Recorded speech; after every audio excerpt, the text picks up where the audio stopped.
خوشکانی فه دو هفتیا بری دیزی که سه چهار روزه جبو و خبره خبرتی جبر کو مسئله که گره کی گرینگ بو حساسیت اوج لسری هبو حساسیت متوجه هه اوجی لالبونه لالوته او کسی کو نکارن زیاده تر اخافتنه کی داخل لسری مسئله دکتر پسپور زانیار دبیجن کو هک تداوی کی وره کرنه اوه چاره سر ببه ام نوچه خدا هم و مسئله هم جی اوه چاره سر ببه به هبدور تماشا کن دورا جی امه لستودیوی بی Şimdi dişlerini kapat, evet. Dilin yukarıda kalsın, indirme.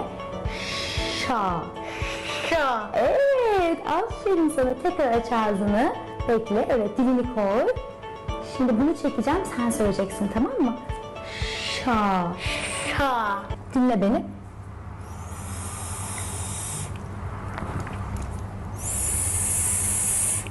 Şimdi sen yap. Evet, çok güzel. Tekrar. Dişimiz kapalı. Tekrar.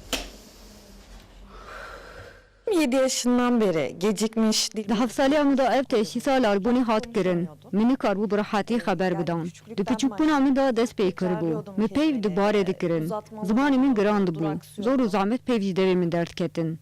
Ez de sekinim. Jibu mazına astengi ahaftine yani kesi ku nikarim burahati haber bidin problemeke mazine. Lebeli ne bejinen başnabın. Pişti perverde ya çen mahan ev pırskrek çareser dibe o jî baş dibin. Kesê ku giran diaxivin lalin an ji zehmetî axaftinê dikişînin. Ji bo wan problemeke mezin e. Ev pirsgirêk di temenê biçûk û heta temenê mezin de jî derdikeve.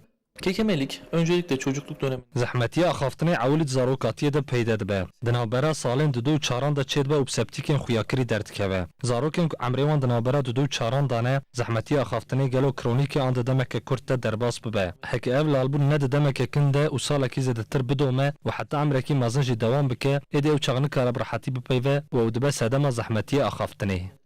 Psîkoterapîst Doğan dibêje problema lalbûnê hin caran ji ber travma û qezayekî jî derdikeve holê. Örneğin bir trafik kazası sonucunda belli hareketlerinde kısıtlama.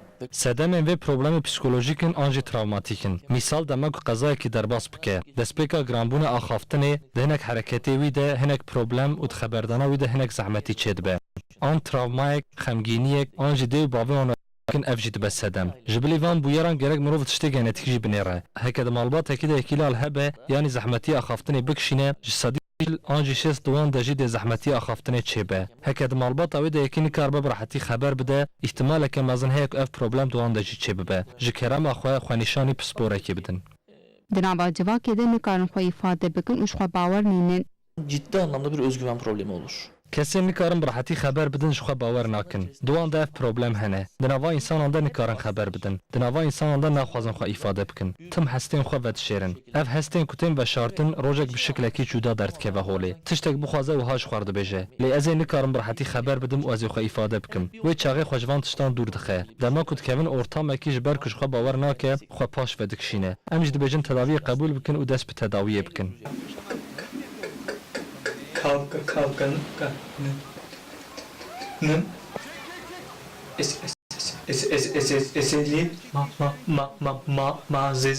mazereti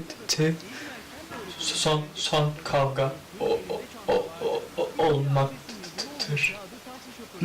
Aynen.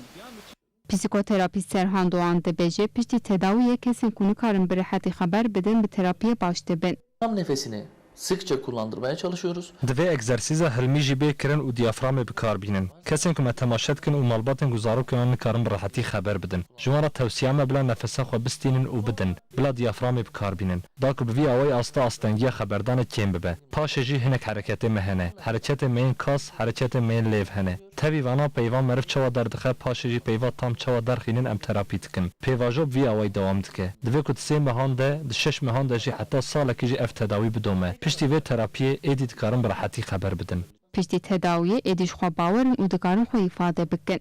Daha özgüvenim yerinde değildi. Pêşiya tedawiyê di civakê de baweriya min bi min tune bû. پشتی من تراپی دید از نها بخو باورم جبر کو اولی من نکار بو براحتی خبر بدانا و تکیلیا من به حواله را چیند بو گلک حواله ممکن بو من تو کسی را خبر ندادا